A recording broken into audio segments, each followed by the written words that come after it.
Maintenant, Unai Biurrun, il va nous parler de la détection automatique de météos en temps réel.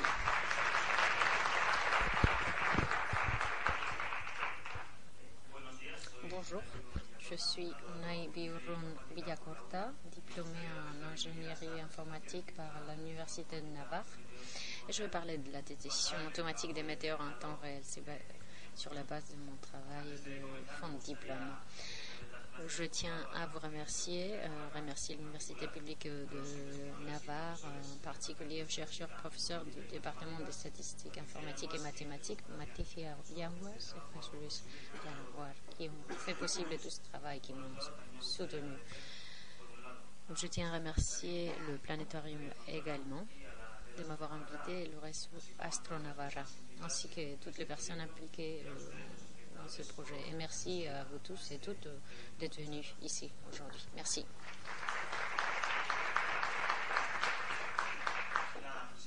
Donc, j'ai divisé ma présentation en 5 points. Je vais faire une petite introduction concernant la motivation de ce projet. Puis après, je vais continuer avec les phases que je considère plus importantes pour développer un système de ce type. Je vais proposer quelques améliorations des résultats moyennant un meilleur processus de traitement d'images. Et puis, conclusion. Donc, je vais vous parler d'une collaboration entre l'UGNA et la Southwestern Europe Meteor Networks. Il s'agit d'un projet collaboratif coordonné par l'Institut d'astrophysique d'Andalousie. L'organisation, ce projet a 4 objectifs: détection, triangulation, analyse et récupération de météores. L'UGNA collabore dans ce projet par une installation qui contient une caméra astronomique SBIG ST402 et qui a été améliorée grâce à la collaboration d'étudiants et autres. À présent, ces installations peuvent capturer et stocker des images tous les jours de manière tout à fait automatique. Il y a également un système de rapport automatique journalier. Donc vous pouvez imaginer que cette installation est énorme et il faut tout superviser d'une manière manuelle. Cela demande beaucoup de temps et si on additionne cela au manque de temps que nous avons, cela rend difficile le processus. Donc il nous faudrait un système de détection automatique de météores. Donc ce travail va proposer l'utilisation de l'apprentissage automatique afin de résoudre ce problème. Le machine learning travaille ou développe des modèles mathématiques qui sont utilisés pour nous donner un résultat. Et dans ce cas-là, nous avons un problème de classification binaire d'images, c'est-à-dire nous allons prendre les images capturées, on va les diviser en images classe 0 à gauche, images sans météores et images de classe 1 avec des météores. Il y a une grande quantité de modèles techniques pour résoudre ce problème. Dans ce cas-là, nous allons utiliser des réseaux neuronaux convolutifs, CNN. On pourrait parler pendant 2 heures concernant ces modèles, mais ce n'est pas l'objectif de cette présentation. Je vais donc me concentrer plutôt sur les phases nécessaires pour développer un système de ce type. La première phase, la plus importante, sera donc l'analyse des données et les solutions pour les problèmes existants là-dessus. Dans ce cas-là, nous avions 6 disques durs HDD d'images dans l'échelle de gris et de formats GPG, FIT et SBIG. Quelques problèmes rencontrés,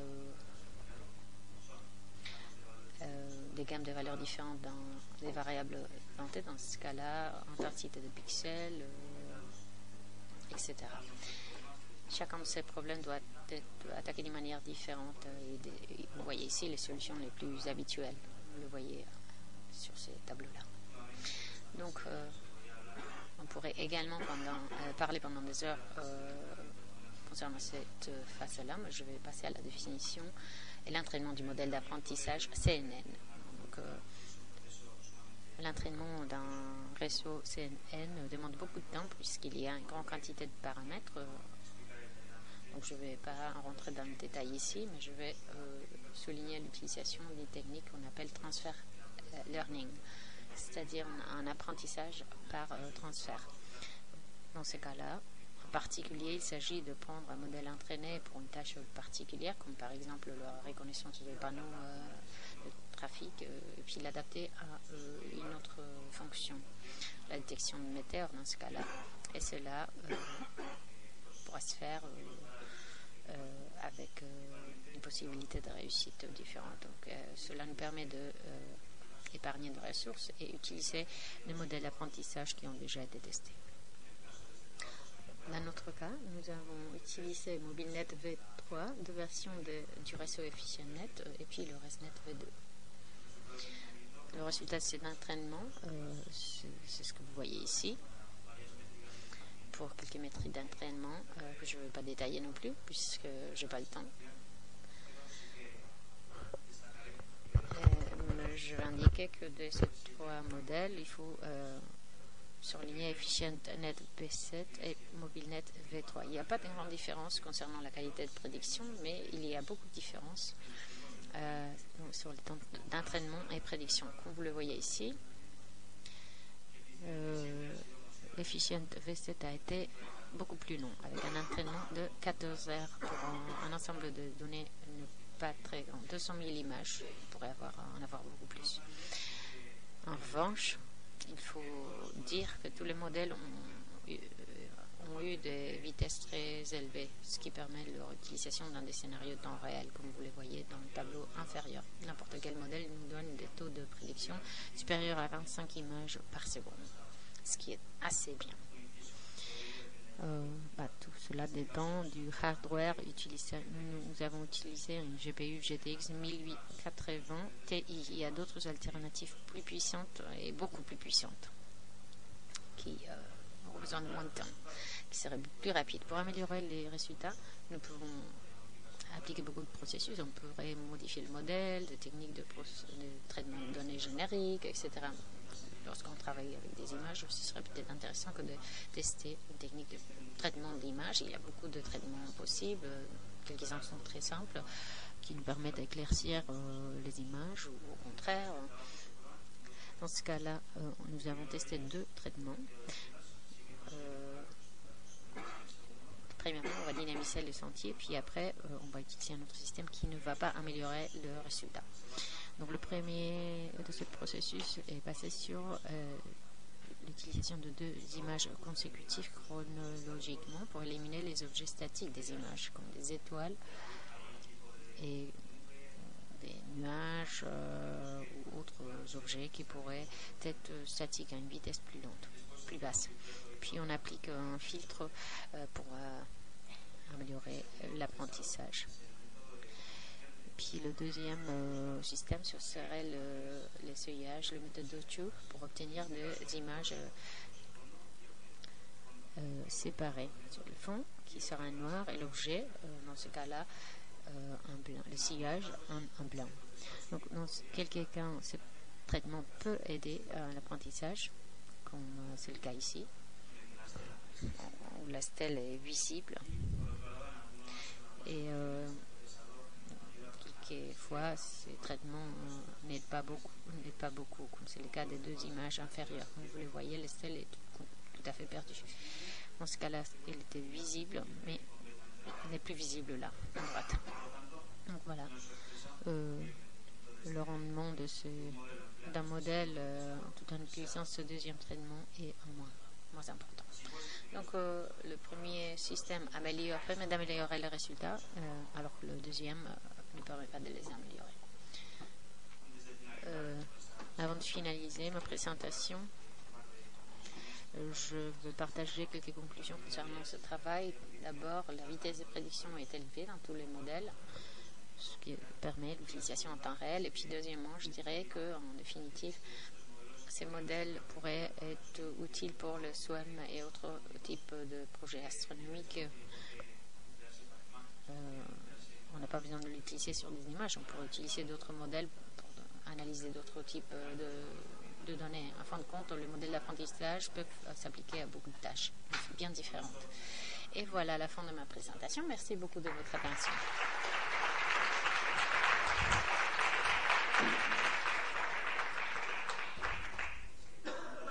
Y a-t-il des questions?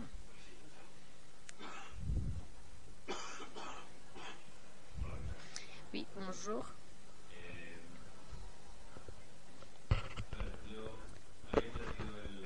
J'avais compris le titre de la présentation. J'avais compris en fait que ce que vous allez proposer, c'est une détection automatique continue. Mais j'imagine qu'il ne s'agit que d'une application avec des images nocturnes. Ce n'est pas applicable à des images obtenues par jour, pendant le jour. Les modèles d'apprentissage, dans ce cas-là, permettent d'élaborer, de créer un logiciel où on peut passer des images constamment et on obtient un résultat immédiat. Alors, si les images... il faudrait entraîner le modèle avec des images qui ont été prises pendant le jour, et non pas pendant la nuit. Ok, donc la partie de la détection diurne serait... il faudrait présenter au système quelques images qui aient un contraste, une luminosité suffisante pour détecter des météores sur des images diurnes. Très bien. Oui, pour entraîner un modèle d'apprentissage, les données avec lesquelles on va l'entraîner doivent être semblables aux données réelles. Il faut qu'elles soient variées pour garantir des meilleurs résultats. Donc le système que vous avez étudié, qu'est-ce que vous avez tenu compte? Imagine la possibilité de traiter des sujets d'astrométrie, orbite, tout cela.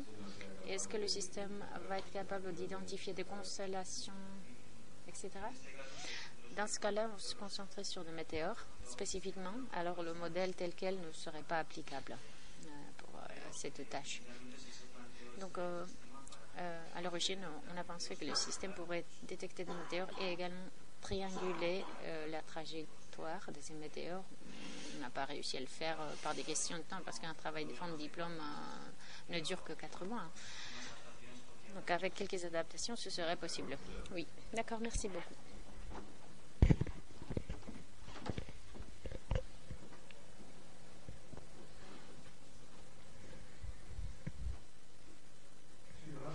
Oui, bonjour. Tout d'abord, félicitations pour cette présentation. Tu es très jeune et ça me donne l'espoir. Les choses continuent, la vie continue. Lorsque je fais face à des problèmes informatiques, je suis surpris parce que je vois l'interaction entre le software et le hardware. Mais quelle est l'importance du hardware dans ce système-là? Parce que j'imagine qu'une bonne caméra peut améliorer les résultats, ou c'est peut-être le software, le logiciel qui nous permet que d'apprendre à une machine à traiter des données qui pourraient être améliorées, évidemment. Pour obtenir une connaissance, c'est vrai que le plus important serait le software. Mais pour obtenir des données de qualité et puis surtout pour respecter des demandes techniques, le hardware est fondamental. C'est-à-dire une caméra, un appareil qui ne peut obtenir des images assez rapidement va nous permettre d'obtenir un résultat qui ne serait pas aussi bon.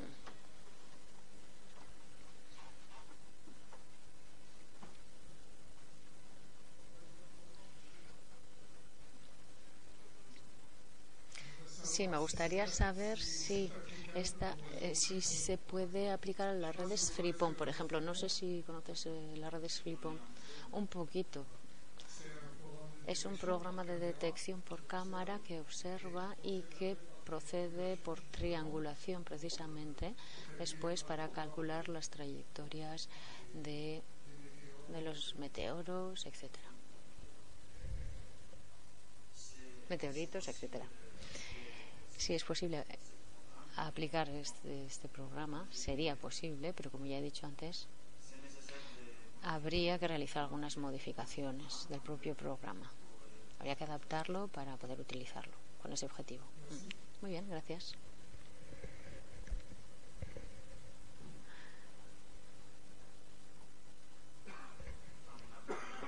Y a-t-il d'autres questions? On a le temps, hein? Non?